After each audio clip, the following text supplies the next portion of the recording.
L'chaim, l'chaim. We're celebrating here Yud Beis, Yud Gimel Tamuz, the 12th and the 13th of Tamuz, the day of the liberation of the previous Rebbe from jail in 1927. Those who know the history of that time, the communists were intent on destroying Yiddishkeit, and especially within the Communist Party, there was a Jewish section of that party called the Evseksia, and they were really against the previous Rebbe at the time. And unfortunately, they arrested him. He was sentenced to death, and thank God, through a huge amount of intervention, internationally as well, his death sentence was commuted first to 10 years exile, then to 3 years of exile. He actually went into exile to a town called Kostroma, but finally, it was, thank God, commuted totally. And on the 12th and 13th of Tammuz, he was given the news that he was to be freed. And on the 13th of Tammuz, he went out. He left his town of exile and shortly thereafter left Russia completely to travel first to Riga, then eventually to Poland, and when the Second World War broke out, had another miraculous escape to America, where he lived the last 10 years of his life, passing away on the 10th of Shvat in 1950. Chabad Hasidim worldwide celebrate the festival of redemption, Yud Beis Tammuz, Yud Beis, the 12th and 13th of Tammuz, as a festival when we celebrate that release of the previous Rebbe. Because in fact, it wasn't just a day of redemption for himself, but as he wrote, it was a redemption for all of Israel, in the sense that he stood up with tremendous Mesiras Nefesh, self-sacrifice, in order that Judaism, certainly in that country, would be able to continue and flourish and succeed. And today, of course, we see that in an unimaginable way, that Judaism in Russia is today flourishing. Thank God. L'chaim, l'chaim.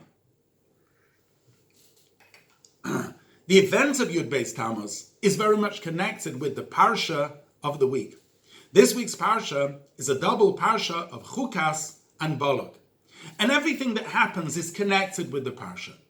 So what is the connection of Yud Beis Tammuz with the Parshas HaShavua? The Torah starts off this week by saying, Zois Chukas HaTorah. This, the red heifer, is the statute of the entire Torah. There are so many things that we don't understand about the red heifer. It is, if you want, the choik, the illogical mitzvah of the Torah. And of course, there lies the whole connection with the previous Rebbe, because he was a person who defied logic.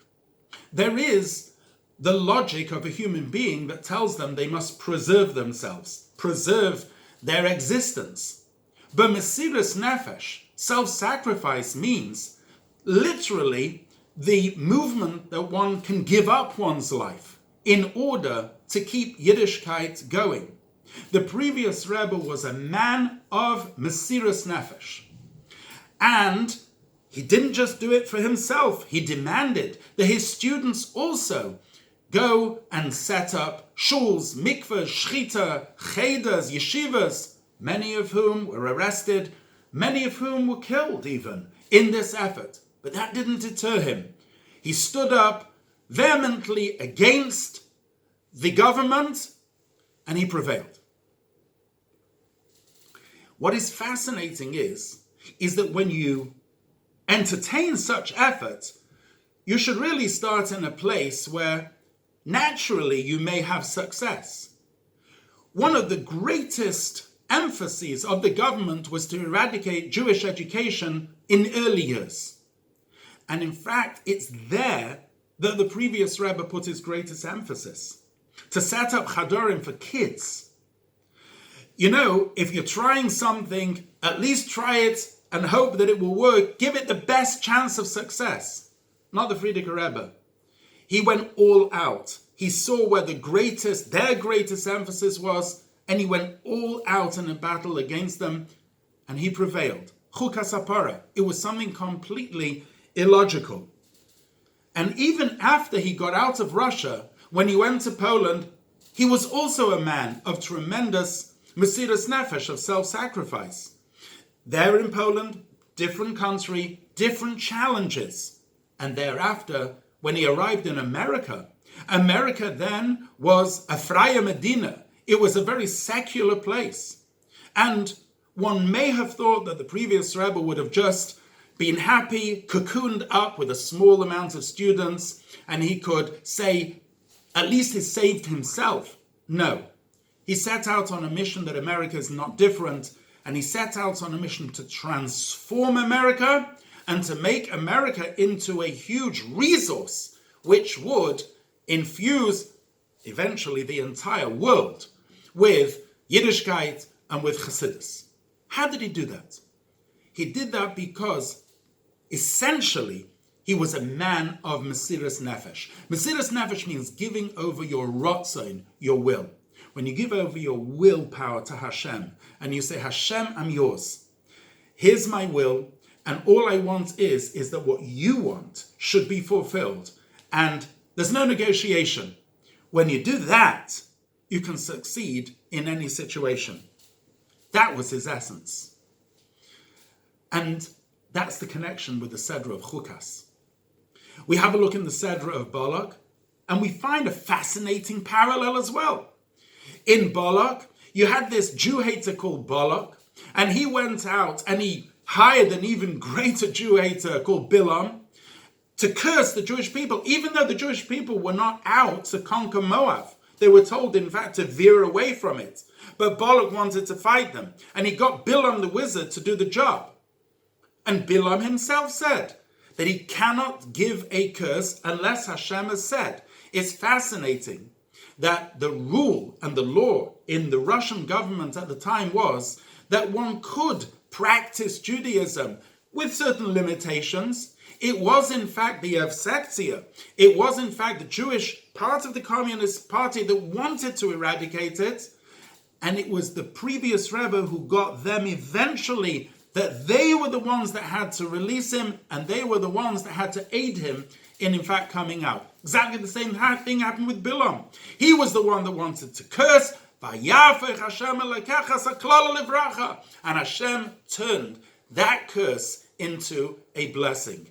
What is the lesson which we can learn of Chukas and Balak being together and celebrating Yud Beis Tamuz for us today in the time that we're living in? All of us face challenges. All of us face rules of the country, social mores, peer pressure.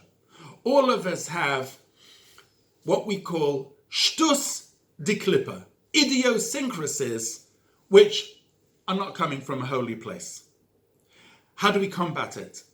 Frierdiker Rebbe, the previous Rebbe, gave us a golden path, Mesiras Nefesh. You have to stand up, illogically sometimes, with shtus de kedusha, with madness, if you want, of holiness.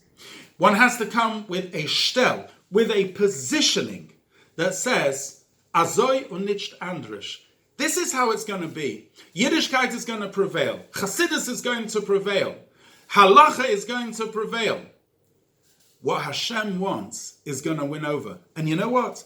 Those who stand up against us, eventually they will come to our aid and to be a blessing. And so, as we celebrate this year, Yud Beis Yud Gimel Tamuz, we should never be afraid of the mockers and the knockers. We shouldn't take any notice of our inner voices that are telling us, who are you and why you and who do you think you are? Get on with the job.